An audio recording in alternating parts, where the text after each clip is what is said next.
a large number of the jokes in most of our popular magazines where they print cartoons have to do with father as a clown, whereas mom has to handle the real problems of the family and is therefore the realist in the picture. Dad is a clown. Why? Because he goes away to a mysterious place called the office or the factory, in which the family as such have no part and no real interest. He brings back a thing called money, and they want more of it, see, back at home. They don't care how you get it, just so long as you bring it back, because they're not interested in what you as a man do. And when you come back from the various rat races in which you are engaged making money, you are supposed to be a good pal to the children. Play with them, look after your wife, and appreciate what she's done all during the day. But they have no interest in what you do. They couldn't care less. And furthermore, you as a father, you as a mother, are expected to live for your children. Americans have an enormous sense of guilt because they have not done right by their children. And they're trying more and more to do right by their children. The difficulty is that the family as an institution is not surviving in industrial culture. It is an institution designed for an agrarian culture. It's fascinating to notice today the transition from agrarian to industrial culture in a country like Japan, where it's been extremely rapid. Let's take the craft of carpentry in Japan. The Japanese have been some of the best carpenters in the world. Absolutely marvelous. Knowing how to make the most complex joinery constructions without even using a blueprint. Doing it by feel and by eye. In order to train a person to do this kind of carpentry, he has to begin to learn when he's 7 years old.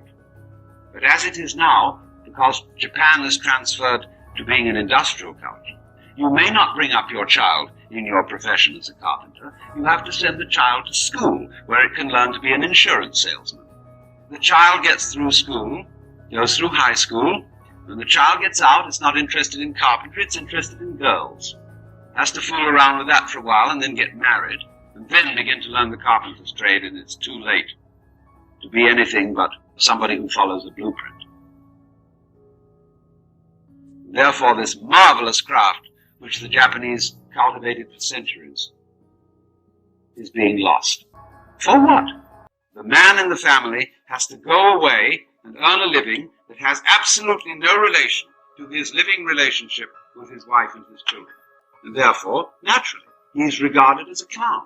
When he comes home, he's not really a very good pal to his children, because the children would find a real relationship with their father in joining in his work with him. Every little child wants to join in his parents' work. They go into the kitchen. They would much rather play with the pots and pans than anything else. They want to help. They naturally want to join in, but they cannot. And therefore, instead of being allowed to join in with the real work of their parents, they are given propitiatory objects called toys. You may have a toy stove. You may have toys, dolls, and pretend that they're babies. You may not actually look after the baby, because there might be an accident. And the children are not satisfied with this. They are absolutely frustrated with it, because all these toys fall apart in a hurry. They don't really work. They don't do what's expected of them. They are not real. And the child knows they're not real. And so as the whole educational process continues, they are educated for unreality, for non-entity. So this is what we do. We send a child into kindergarten, make him literate, more or less, run, spot, run. And then the inducement is, if you learn this, you'll get into first grade. Wowee, if you do well there, you get into second grade. And so some of the kind of a come on, see? You'll go through the step-by-step educational process. There's going to be a big event when you get out of grade school, you go to high school. The pace is coming on now, see? And you're going to get step-by-step up through high school because of something at the end of the line. You haven't got it yet. There's a thing coming. Go to college. Whew, made it that far. And step-by-step you go on, then you get to graduate school. But if you don't get into graduate school so that you can just stay in the academic scheme of things, you go into business. That's getting out into the world. That's graduation. See, now you're an adult. But then the first thing is you get into a sales meeting. What they say is, make that quota. And if you do, they're going to give you a higher quota. And if that thing is at the end of the line, it's there, and all the advertisements say, well, by the time you earn this and get that, you'll be able to have the right kind of car, the right kind of speedboat, the right kind of track lot, the right kind of clothes, and everything, the right kind of drinks. And you'll be there. And finally, you work along at this, you're earnest, and about the year 45, you end up as vice president of the company. You say, I've arrived. I'm there, but I feel vaguely cheated because I feel just the same as I always felt. I'm there, but I haven't caught up with that thing I was always promised. And suddenly an insurance man comes around and says, wait a minute, you're going to retire at 65. We got a program for you.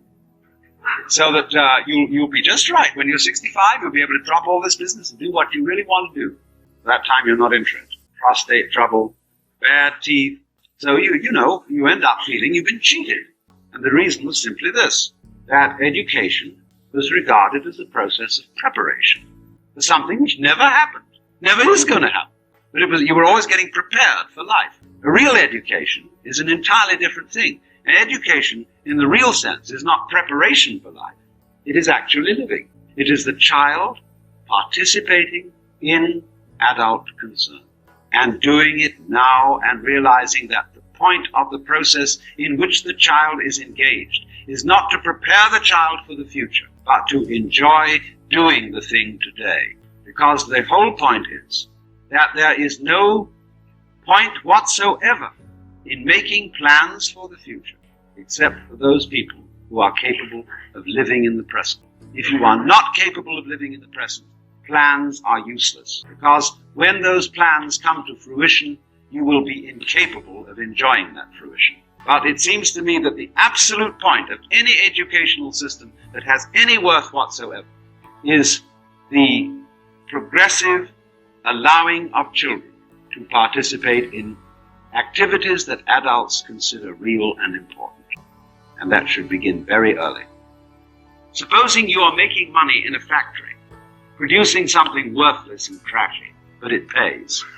And you justify this on the grounds that it will give you money to bring up your children to do something better than you are doing. You are fooling yourself. Because your child will copy you.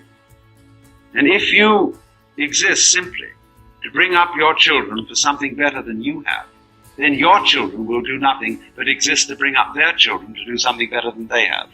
And they'll always be frustrated. If, on the other hand, you are doing something in life, you have a vocation, a work which you're doing, which you are really interested in and which you thoroughly enjoy. And it's this that you live for, and not for your children. Then your children will catch your enthusiasm. And they, in turn, will find something that they can live for and be really interested in, and in turn their children will become interested in it. You should not live for the good of your children. You should live for your own good, and then your children will learn from your example how to live.